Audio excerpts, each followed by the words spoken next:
I was in the GDR since '52. Well, first I have to tell you, you know about Bautzen. Yes, it was kind of the center for the defectors. That's right. It's not the way they often say a camp or lager. It wasn't a camp. We were perfectly free to move around completely, with a limitation only in the county of Bautzen. But Bautzen County is a very big county with lots of different villages around the main central county seat, which is Bautzen. So that was but we were never restricted in any way, in any other way, except you couldn't leave the county without permission. As I said, since none of us had connections outside of Bautzen, we had no real reason to go anyplace. But they sent the defectors from Western armies to Bautzen. I think, although nobody told me that, but I suppose because Bautzen, first of all, it's big enough to have several jobs, several factories, and enough work to be done. It's about 45,000 people. At the same time, it's not so big that you lose track of people, in a big city. And it was almost the furthest away from any western border, including West Berlin. It's way down, tucked way down near the Polish-Czech border, but not quite on the border. It's not a border town, which would have been a little complicated too. But it's in that corner. I think that's probably why they chose Bautzen, which is one of the most beautiful towns in Germany, but is famous for its penitentiary. It's like Sing Sing. Well, that's what the document said. It said that Arthur Shearer was a heavy drinker, and the last that the document tracked him, he was in jail for attempted rape. And this is all just according to a CIA officer that was in East Berlin. And it was noted, because they kept notes off of all these names, that he hated the Russians. They said that Arthur Shearer hates the Russians. He was also married to Astra Kapatsky. But I knew them both. And this, I should point out to the people watching the video, this is a CIA document. It might not give an accurate picture of Arthur Shearer. I'll tell you that, you see this bunch, which was the largest group were Americans, but the second largest group were British. And then there were French. And then there were North Africans, mostly Moroccans or Algerians, who didn't want to fight for the French in Vietnam, which they had to otherwise. They fled so as not to fight in Vietnam. And there were a few others. There's a couple of Dutch and a Mexican ones, but the largest group were Americans. Always about 15 Americans there, because there was a coming and going. The Russians or the Soviets would always bring new people, but others would take off illegally. Well, the Russians would bring them in from Berlin. From just Berlin, or would they also come from other places throughout the Eastern Bloc countries? No. So it was all just the all people who changed in Germany. Well, I suppose you would be an exception as an earlier one in Austria. Yeah, oh yes. Well, one changed in Austria. I don't know if that you have his name. He called himself John Reed here, but his real name was Jetkins. He was the only one who was an officer. He'd been a lieutenant, but he didn't go to Bautzen. I knew him too, though. I knew him fairly well. But he called himself John Reed here, which is obviously phony. I don't know why he could choose such a name. It's a famous name, John Reed. It's this great writer, and who founded the Communist Party in the USA. Maybe you didn't know it, but John Reed wrote a book which became world famous called 10 Days That Shook the World, about the Russian Revolution. But he took off for the West too. Well, as far as Art Shearer, yes, I knew him quite well. He, among these defectors, let's say the Americans, most of them were non-political. I noticed that in the documents. Most of them are not political. They had troubles with the army, either from drinking, or maybe from stealing, or from trouble with the officers or too many AWOLs, and somehow a lot of them came across in Berlin because Berlin was open, you know. They just go one stop with the U-Bahn and you're in East Berlin. And sometimes I think it was a mistake. They didn't really mean to, but they were picked up in East Berlin by the GDR cops, who, since they were in uniform, turned them over to the Soviets because they were military, and the Soviets may have said, "You're in trouble. If you go back, you're going to have trouble. Would you consider wanting to stay here?" And some of them said yes, and did stay, and was sent to Bautzen. But they weren't politically. They often signed a statement that they're against imperialism, but that was just a form of Sache. And they went to Bautzen and constantly disappeared because of the snow wall.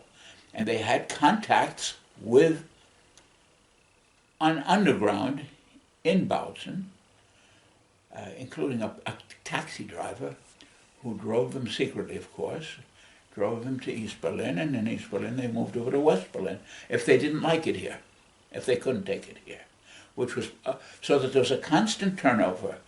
Art Shearer was one who came over, and therefore it was a little bit hard for me to, I was with this group. In fact, for 6 months I was the cultural director.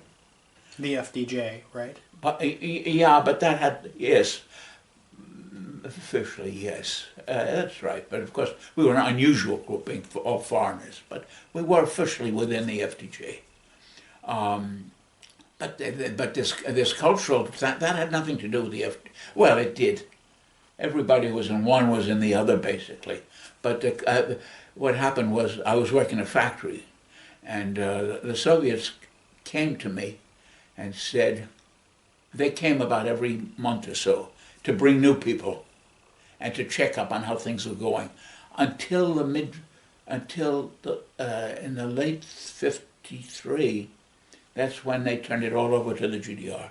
You know, they basically gave GDR sovereignty in general, and so they moved out of this whole project in Bautzen, and it was turned over to the GDR people. But as part of that, they turned over this amazing villa, once built by a millionaire in Bautzen for his son, which had been used in the war as for a hospital, and then after the war, Soviet officers' club. They turned it over to us for the foreigners, and of a clubhouse. As a clubhouse, exactly. It was a clubhouse, and the Soviets asked me if I would join the staff as cultural director. Well, first of all, it meant getting away from this heavy work in the factory. You know, I didn't object to it, but it meant being on my feet. My feet were tired often, and it was heavy work. But it was interesting, and I'm glad I did it. But I was glad to get away from it. So I said yes, and I took on this job, which meant organizing ping pong, chess, billiard, tournaments, and English classes for their German wives or girlfriends, and helping to divide. We got special foods from the Soviets, as long as the Soviets were there, and excursions, and voluntary work. I helped organize that with an English fellow together, and for 6 months, and then I had a nervous breakdown because it was so difficult to be between the two forces. Especially if all the people you're helping are non-political. That's right. But speaking political, but you could tell that a lot of them not meaning it. Not motivated, not... But you couldn't tell. You know, they all said, when they were with me or with the Germans, they were all hurrah, or at least not anti. Among themselves, a lot of them were.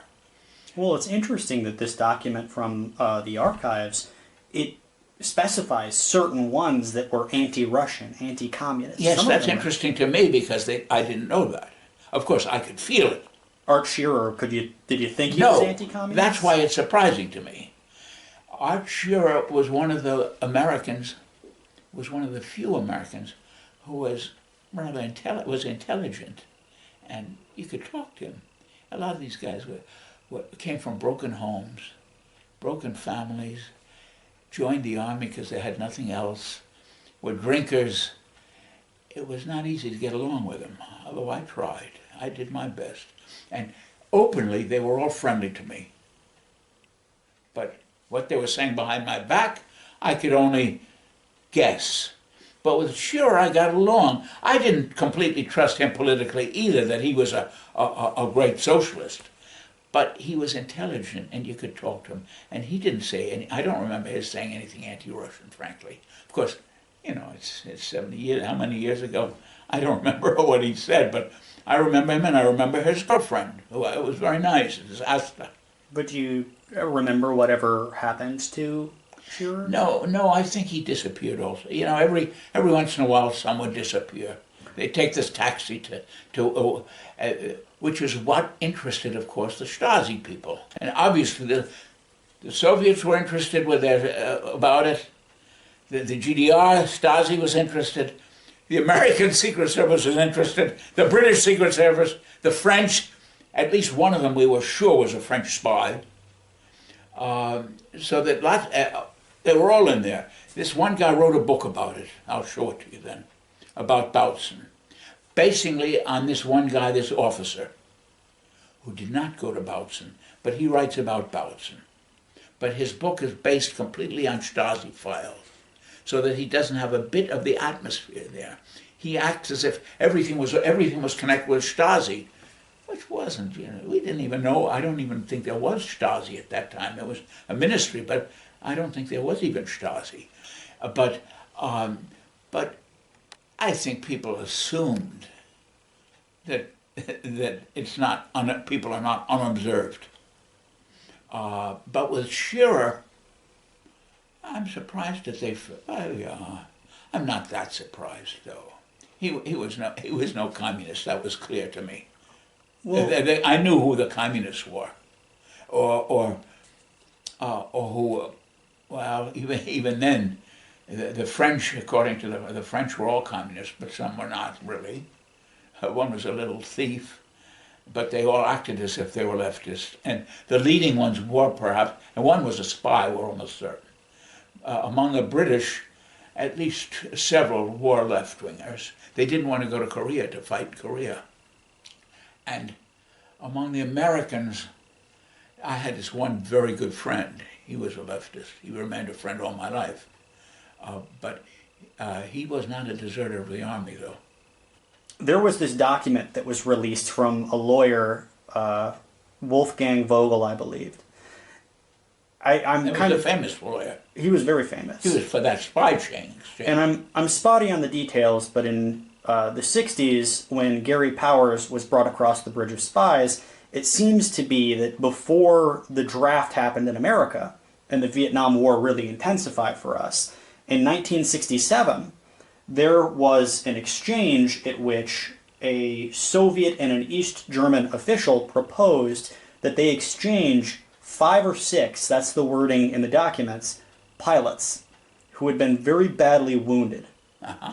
And they were in Bestensee. They were in? Bestensee. They brought them to the suburb of East Berlin, Bestensee. I saw him in Bestensee, yeah. But it seems to be that the Soviets were talking through the Germans, and the CIA said that it's the Soviets that are trying to pull the strings here, and they wanted a spy couple that was caught in England, and eventually things just kind of faded, and nobody knows what happened with those 5 or 6 pilots, because the documents say these are very badly wounded pilots. Broken backs, paralyzed. I'm wondering if you ever heard of any kind of possibility of pilots from the Korean War. I don't think they were in East Germany at all. I never heard of them.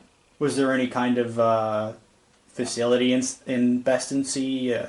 I don't know. I'm trying to think of Bestensee. That's where they had a prison there, or a place where they put some people. I don't really know about Bestensee.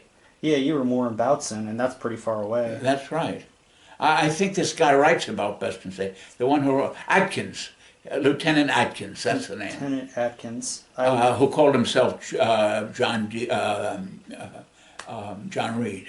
But his name was evidently Atkins. And that's a story of its own, which I can tell you if you're interested, but also interesting kind of story.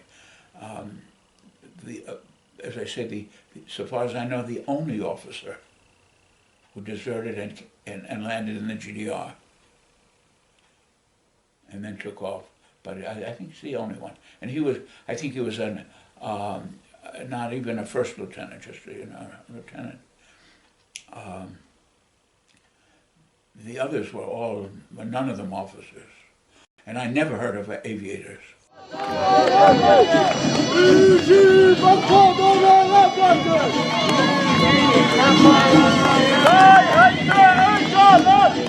On January 20th, 1967, East German lawyer Wolfgang Vogel held an informal meeting with his West German counterpart, Jürgen Stange. At this meeting, Vogel revealed that 5 or 6 U.S. pilots were being held in a suburb of East Berlin, awaiting some sort of exchange. The following day, on January 21st, Vogel and Stange met formally in the East German State Prosecutor's office. There, Stange was officially informed that East Germany was holding on to about a half-dozen badly wounded American fighter pilots shot down over Vietnam, all stable and at a hospital in Bestensee. Stange was instructed to relay this info to the Americans and let us know that they proposed a one-for-one swap. 2 pilots for the Kroger spy couple, at that point held in an English jail. All correct and above board, it would seem. Except that his real name was Conan Molody, and he was a master spy working for the Russian KGB. But it was as Gordon Lonsdale that he recruited a couple of clerks working in the Royal Navy's underwater weapons establishment at Portland in Dorset. So it was their contact's turn to be followed and to lead special branch detectives to a house in Ruislip, the home of Peter and Helen Kroger. They too had passports, but genuine ones. Born in New Zealand, they had settled in the United States and become ardent communists. It was in 1955 that they came to this country, and Peter Kroger set up business as an antiquarian bookseller, a perfect front, exporting antique books to, amongst other places, Russia, where all the KGB had to do was translate the microdot information hidden in the print. On January 25th, Stange brings this info to the mission officer in West Berlin, adding that he believed the offer to be genuine, and perhaps that East Germany might even be willing to offer more than 2 pilots for Helen and Peter Kroger. On the 27th, U.S. Intel sent a telegram to our embassy in London asking them to give a report on British receptiveness to the offer, making sure to not officially discuss it with British officials. The embassy was asked to maintain the utmost secrecy. The following day, Stange informed us that he and Vogel would be unreachable until the 30th. On January 31st, U.S. mission officers met with Vogel alone, who revealed that the offer was first proposed by his Soviet handlers. Here, the U.S. began to worry that the Soviets were manipulating East Germany. On February 3rd, Vogel again met with the GDR prosecutor, a man named Straight. He reports this meeting to the U.S. on February 8th, saying that 2 Soviet officers were present for the conversation, but that they said nothing, and Vogel figured they were intel. They refused to release the name or service numbers and demanded some sort of act from the U.S. in good faith. The U.S. didn't know if the pilots were alive or dead yet, and revealing this would be considered first concessions on the parts of the East Germans and Soviets. They both just wanted some sort of goodwill gesture from the Americans, which the Americans refused to give. Stange and Vogel both returned to the U.S. mission in West Berlin on February 9th to discuss the offer. Stange interrupted Vogel to say that the GDR may be willing to swap for someone else, even though they've been firm on demanding the Krogers. The Americans saw this as a Soviet attempt at straining U.S.-British relations. At this point, both lawyers seem exhausted, and at the end of the meeting, Vogel says he'll stay on his phone, but he's going to take a vacation. On the 15th, the State Department sent a telegram ordering Vogel be informed we were interested, but with no proof that pilots were in East Berlin, we couldn't act. On May 4th, the telegram to our embassies in Bonn and Moscow was more accusatory. We now claim we are, quote, disinclined to rise to the, quote, bait offered by Stange, our own lawyer. We again expressed doubts that these pilots exist, adding, quote, if we produced the Krogers, they would produce pilots. Both Stange and Vogel assure us that the pilots are in Bestensee, but the offer slowly soured. On May 14th, the State Department telegrammed our embassies in London, Bonn, Moscow, and Saigon, instructing them to firmly refuse any offer invoking the Krogers, but to express our concern for the pilots we assured them didn't exist. The State Department then instructed the embassies to appeal to the humanity of the Soviets and call the Red Cross. On June 2nd, Vogel again met at the U.S. mission in Berlin. He flatly delivered one final offer, saying his handlers would only take the Krogers, and urged us to act quickly because the Soviets had issues in securing the pilots from their Vietnamese captors, who now wanted them back as the war intensified. Vogel informs us he's not even sure they're still in Bestensee, but that we ought to act now or never. That same day, we write that we've reached an impasse, and further info on this matter stops until 1992. And on December 29, 1992, the Frankfurt General newspaper brought this incident to light by publishing these documents. German historians reviewing the archives were astounded because no US POW were thought to have left Vietnam, so the press reached out to Vogel, who confirmed that he tried to broker the deal, but that they, quote, would not have been held in the former GDR, which may reference the fact that they weren't still there, obviously, not that they were never there to begin with. A brief translation was published by Lieutenant Colonel Richard H. Barnes. After the 1992 revelation, the now unified German Ministry of Interior began a search of Stasi files. Shockingly, they were reported to have found a list of 10 POWs in Vogel's file, but this list was never published nor provided to researchers, or as far as I can tell, the Defense POW Accountability Agency. The fact that American defector Lieutenant William Adkins was regularly seen in Bestensee, far from even the most loyal American and British defectors, is a strange coincidence. He would be a key person to ask, but seems to have vanished into thin air in the middle of the Cold War. As for the Krogers, they did need their passports after 9 years, when a swap was arranged for them. On the 25th of October 1969, they were taken from their separate prisons to catch a flight to Warsaw. Quite independently, they declined the offer of new clothes. So Peter Kroger, aged 63, and Helen Kroger, aged 55, met dressed just as they were when they parted 9 years before. Well, one of the things that was coming over to America during the Cold War is all of these Eastern European medical defectors.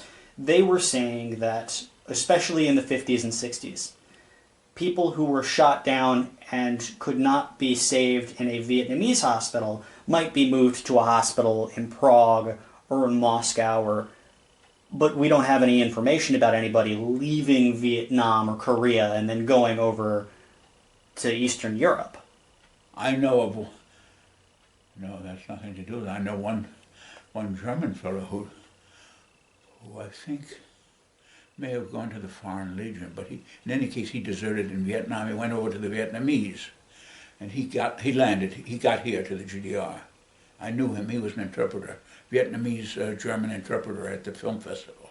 Would you know his name? Not anymore. I knew him well enough, but it's too long ago, and I never saw him since.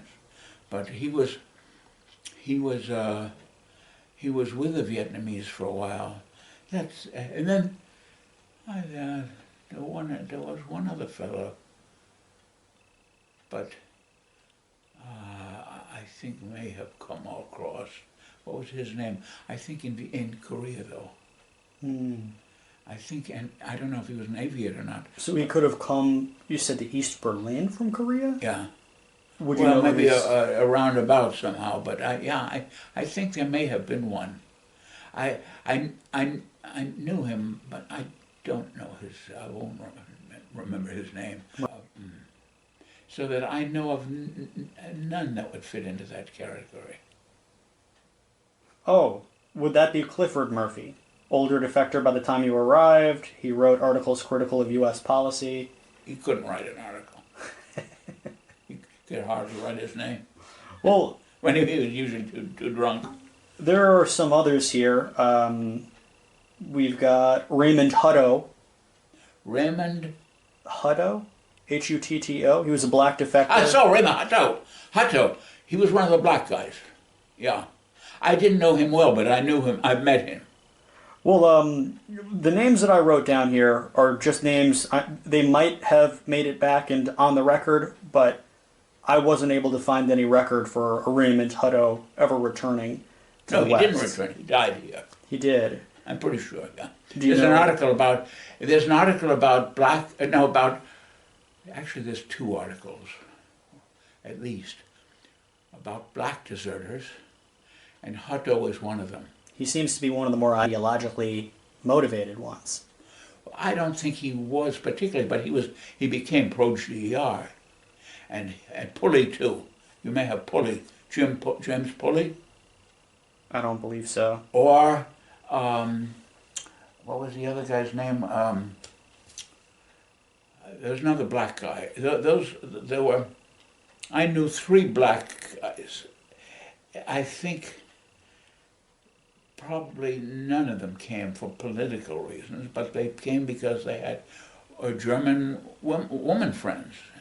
They wanted, or already married them, and the U.S. did not permit that, and threatened to send them over to Korea, and so they came here instead. That was Lucas, for example, Charlie Lucas. You have him? No, these are mostly ones where I'm not sure what became of them. Now, Hutto, I can check on that because there's an interview with his widow in Spiegel, and she tells his story. But I think I met him once, but just basically, shortly. I knew the three black guys, and of course I knew these others. I don't know if they're on your list or not.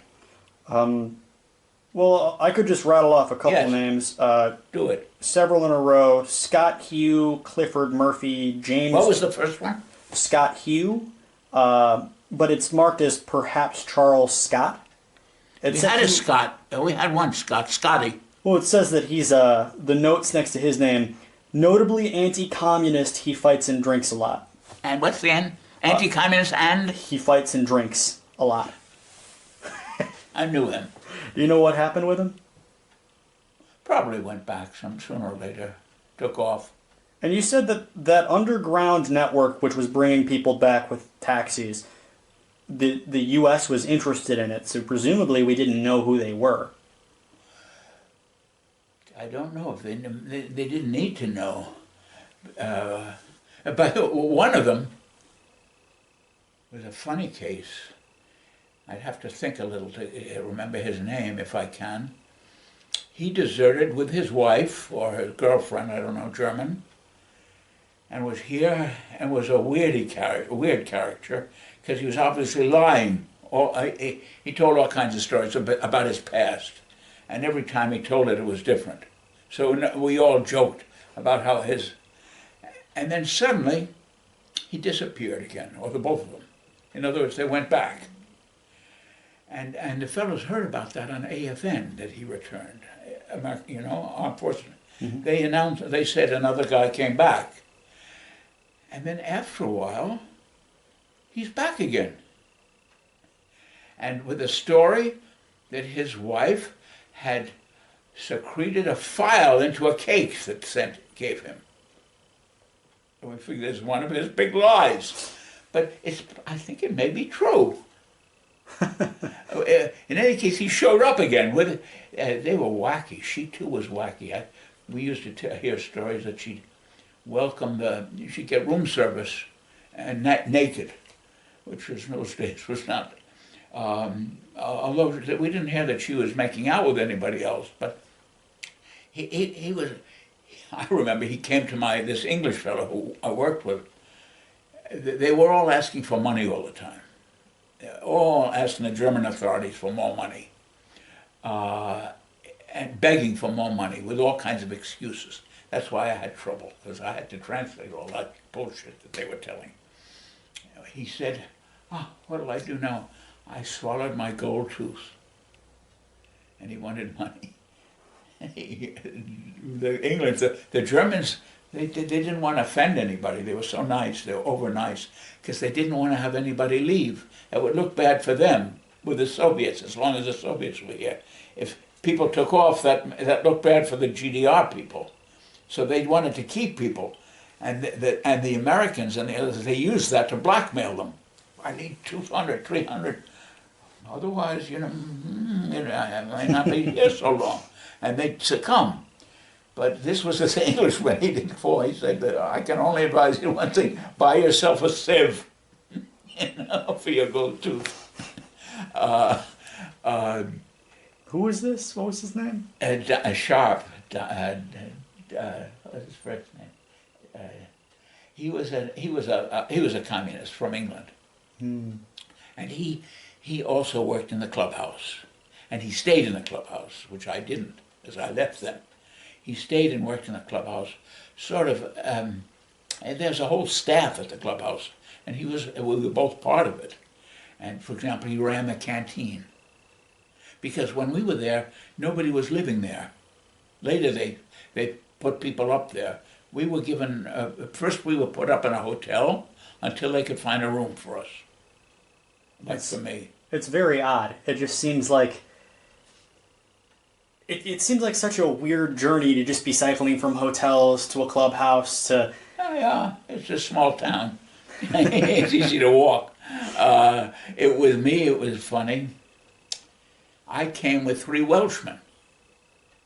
They were in this house in Potsdam where I was kept for 2 months, We were locked up there, incommunicado, very comfortably, but locked up.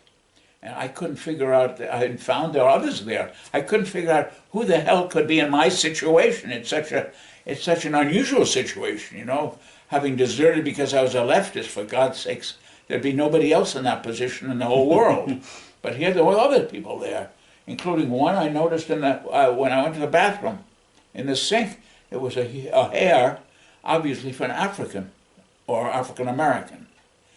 What the hell? Who could it be?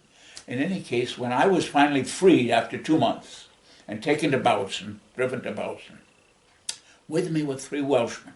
They had been soldiers who came across. They had been in trouble because they'd been in AWOL too often and drinking. And they were a happy-go-lucky bunch who, when they got here, immediately started to get into trouble.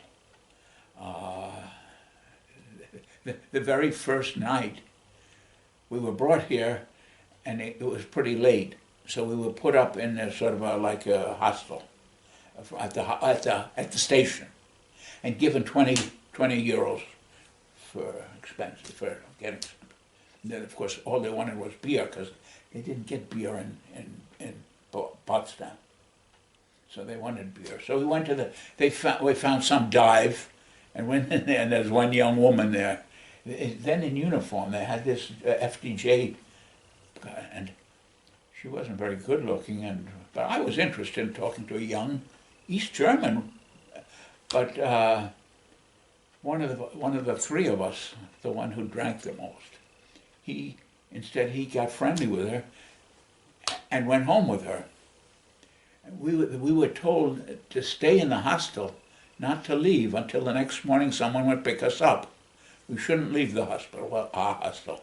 Well, we all went to the bar, but then we went back to the hostel, not him. He went to her place and didn't show up. In the morning, he still wasn't there. Well, finally, the cops brought him in. He had obviously made out with her and didn't find his way back and was probably drunk. And they were right in trouble from the start. I thought, my God. You don't have Ubers back then. What kind of where have I landed? But and the four of us were put up in this hotel, 2 to a room, and I was luckily not with this the drunken. He was the happiest, but the biggest drinker. This other one was also a drinker, but he was an intense little guy, a miner, Welsh miner, but a soldier. A Welsh miner, and not leftist, but Welsh miners, And the third one was a smart guy. He was the cleverest. In any case, I was already working in this factory. I come home to this hotel room, go to bed, and just when I'm just about not quite going to sleep, the 3 of them come back from their drinking tour, and the clump I think it was a lump or clump. He was the most drunk. He came into my room. The others went to their room. He came to my room, although he wasn't my partner, but he came in. Oh, hello, he says, did you have a hard day at work? He said, sort of kidding me about it, because they weren't working. Then he took a pillow and he threw it at the chandelier, the glass chandelier. With 3 parts, 1 part came down on the bed. Oh, God. And ha, ha, ha, ha. Then he walked over to the wash basin with a mirror. And there was a glass cigarette ashtray. One of these heavy glass he takes that and he looks at the mirror and he's just about to throw it, and the smart one just walked in, luckily, and he saw that. He says, hey, what was that, Trump. I think he said, hey, don't you know, breaking a mirror, that's 7 years bad luck. He said, oh yeah, that's right. This was my initiation. Lots of smart people. Well, one of the men who was in that clubhouse with you, this was a very interesting inclusion in the document. Richard Kaufman, the document says... Yes, he was killed. Oh, he died. Well, the document says he loved the Russians and would write songs and poems about them, but was killed by 3 Germans who hated him. I don't know where they get all this information. I knew Kaufman. I can't believe that he wrote any poems. He was Jewish, which would tend to make one think he would have been somewhat more educated. Not necessarily, but more likely. But he never learned any German, as I recall. I don't think he was very intelligent enough to write poems, but maybe he did. I never heard of it. In any case, he went to this dive, this bar, which was about the worst one in Bautzen. There were several like this that were low-down dives. He went there, and evidently he got into a fight there. And he got hit on the head or somehow, or got something, and went outside. I think he collapsed. But his girlfriend took him to her home, but evidently didn't take him to a doctor, or wasn't able to, or didn't dare to for some reason, or whatever. In any case, he died. There was a rumor, no, not a rumor, but there was another one of the defectors, the only one from Ireland, who claims that he was in the IRA, although who knows. People claimed anything, because there was a rule among the Bautzen people, the defectors, at least, maybe it wasn't among the others, but it seemed to be an etiquette. You don't ask people why they're there. No questions, But this Irish guy was a peculiar guy, and he disappeared right after Kaufman's death. And therefore, we surmised that he may have put the Germans up, gotten them fighting, or somehow joined in. And then he took off immediately. He disappeared. Went back to Ireland or wherever he went back. In any case, he left.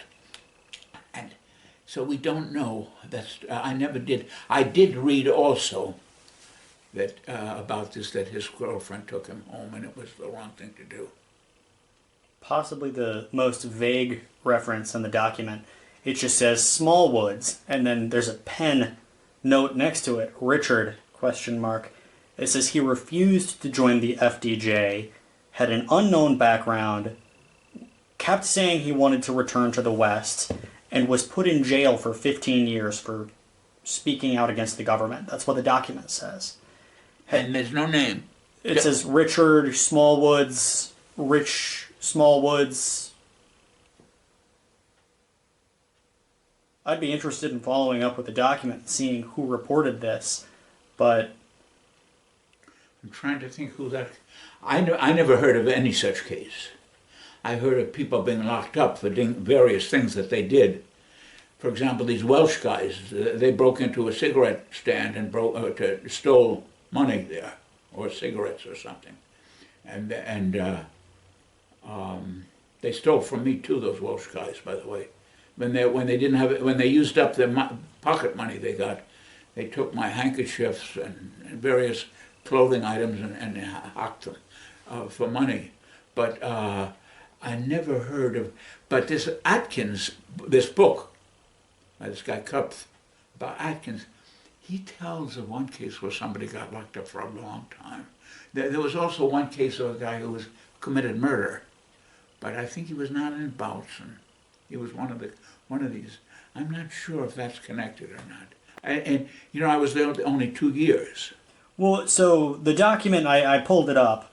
It says it's from Vladimir Sloboda and Kim Matthew Donnell. Kim? Kim Matthew Donnell. That's Matthew? Kim Matthew Donnell. It says personalities encountered during subject's residence, and then it seems to be that it might have come from Kim Matthew Donnell. Now, I don't know either name. Wait, I have to get my glasses. But I don't know either of the names. I didn't know anyone named Kim, and that Russian name I don't know either. He might have been one of the Soviet agents. Well, maybe he was the official who came to us every month. Maybe. And spoke, and he spoke to almost every, tried to speak to a lot of the guys. Generally what he did was, those who had worked properly, he'd gone to work and regular life, he praised them, and he also using him a couple of 100 marks maybe. Those who had goofed off and screwed up, he gave them a talking to. That was generally, and there were some cases of criminal cases, as I say. These Welsh, I think two of the Welsh guys broke into this stand, and then, but I never heard of anybody. In fact, it seems very, frankly, I can't say it didn't happen, but somebody being locked up for 15 years for speaking against it.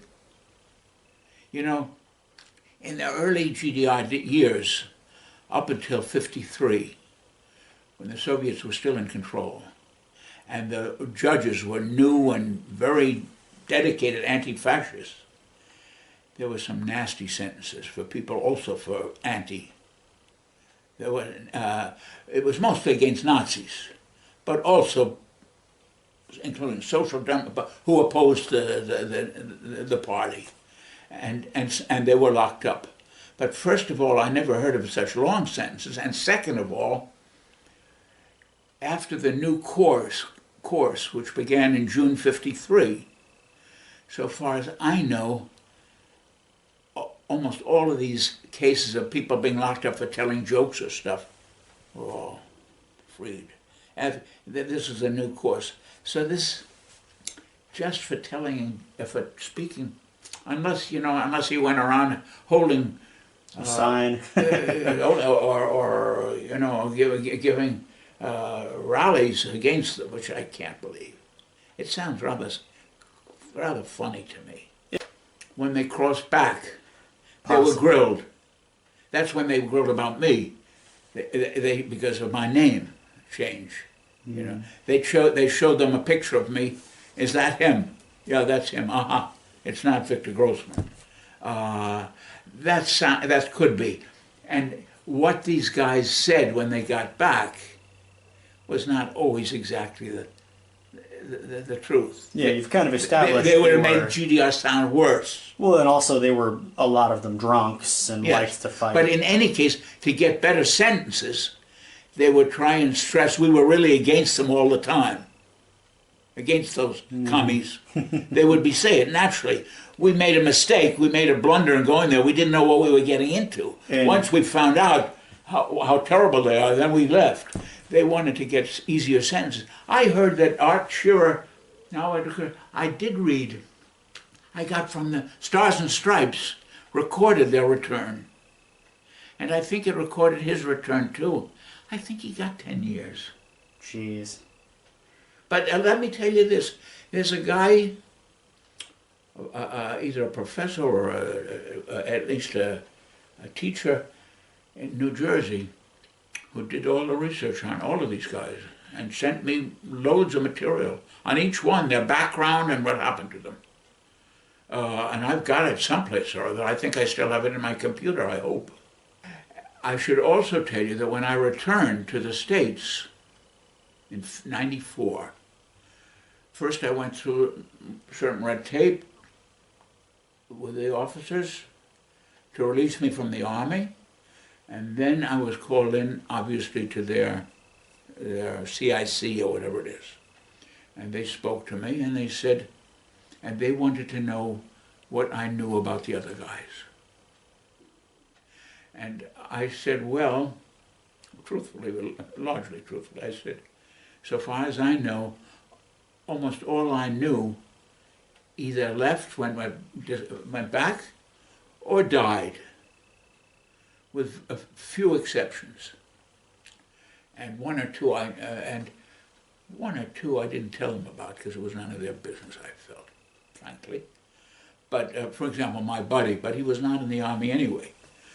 But and they said, I know, I couldn't tell them too many because they asked me to tell them, and they didn't have a list. I said, well, if you have a list, I can tell you a little better, then I might know. They said, would you be willing to help us if we show you this list? I said, sure. In any case, I was very eager to get a passport and be able to visit the States and not go to prison. It was my first day in the States. I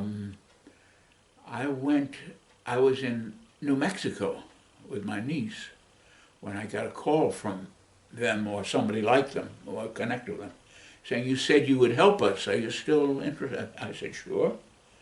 Could you? I said, well, we'll be returning. My wife and I will be returning to New York in I think a few days. And they thanked me and told me to go there. The next day we get another call from them, and they say, we can't wait. We want to talk to you now. Well, New Mexico is not New York. They came to New Mexico, and which is not easy because we were near Santa Fe. Santa Fe didn't even have an international, it didn't have an airport. You had to take a plane to Albuquerque and then either rent a car or take a bus. There was no connection with Santa Fe but Albuquerque. Santa Fe is the capital, but didn't have an airport. Can you imagine? I think it does now, but it didn't then. They said, we'll come to you. So they came. They rented a room in the Hilton, and my wife and I went there. And this time they gave me a hard time at first. They asked me to sign the, what do you call it, this paper, well, you don't have to speak if when you're arrested. I was supposed to sign this. I said, well, are you going to arrest me? They said, no, we're not going to arrest you, but you please sign this, saying that we could, it's a formality, but it still means it's for people who get arrested. So this went back and forth, and I said, can I call my lawyer? So I called Washington, the woman who had arranged this whole business, and she wasn't there, but her boss was, and he said, you can sign it, but don't talk to them without counsel. So I turned back to them to tell them that, and they decided to forget about the Miranda, but to talk to me. So I talked to them, and they asked me about what I had done here and this and that and the other, and finally they were satisfied. It was interesting because it was two cops, the good cop and a bad cop. The good cop was black. The other one was not. It was from Fordham, which is a Catholic university in addition. And when I mentioned that I'd worked for this Robeson archive, it was interesting. The black guy immediately knew Robeson, because American blacks knew him. The white guy never heard of him. It was typical. But they were satisfied. They asked if I could recommend a restaurant, and on the same day, as I later found out from my nephew in Connecticut, my passport was okayed. So that was... And once later, somebody came to me here in Berlin and wanted to check through the list with me. And he was doing some kind of research, but I think it was for the Army or the CIA or the FBI or somebody or other. And he asked me about these people. And finally, this guy in New Jersey who asked me to identify people from pictures. He had photos of groups from Bautzen. Is this Thomas, is this Shearer, or is this that guy or that? And I could tell him in some cases it was after I left. But he had details from the CIA and I think from Gauck on everybody. And however, after we exchanged quite a few letters in which he asked me and I asked him, friendly letters, suddenly the correspondence ended. Which, although he's still on my list for my bulletin which I send out, but I've never heard from him again, and I'm kind of suspicious that he too may be connected with some. Well, for me, just full disclosure, I am in the Air Force Reserves, but I am just a mechanic. This is all very personal, historic interests, and one of the guys that I'm working with, his name's Mark Souter. He does the POW investigative project. They stayed I think I would have known about most, if not all, of the GIs who landed here. And because, as I say, one of them did not land in Bautzen, this lieutenant, but I got to know him otherwise. Well, you said there were like one or two exceptions to the yes, people you told. This guy who wrote this book about who is Atkins, who is Lieutenant Atkins. He mentions a couple, I think, in Bestensee. And by the way, that's how you pronounce it. Bestensee? Zay. Z. Yeah, the double E is an A, like Karl Marx Allee, which you know means boulevard, not alley. Not many alleys here. Yeah. In his book, which I'll fetch for you now, his book tells a lot of the details, and including some who evidently did get into big trouble. One of them was involved, I think, in a murder of his landlady, I think, and he took off for the West, but I think he was extradited back and was locked up here, I think. Well, from what you've told me, being questioned by somebody you think might be tied to the CIA, the East Germans didn't know who was taking those folks out of Bestensee, or from Bautzen. Probably not. But they didn't reach the West. Unless they had their people, too. Well, they didn't reach the West, and the East Germans and the West Germans didn't know what became of them. Could there have been some kind of a killer that was in a taxi saying, "Oh, I'll take you over to East Berlin," and then just killing them on the way? If people I'm just conjecture. I'm saying if the East Germans don't know what became of them, and the West Germans don't know, and America doesn't know, and people are still asking years later, decades later. Why would they want to kill somebody?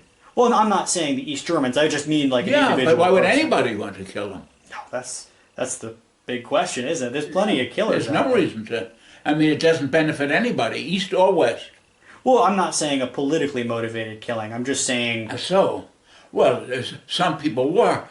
The Stasi did kidnap some people in West Berlin and bring them here, and I think there were rumors that Americans kidnapped people in West Berlin and brought them here. Brought them there, I mean.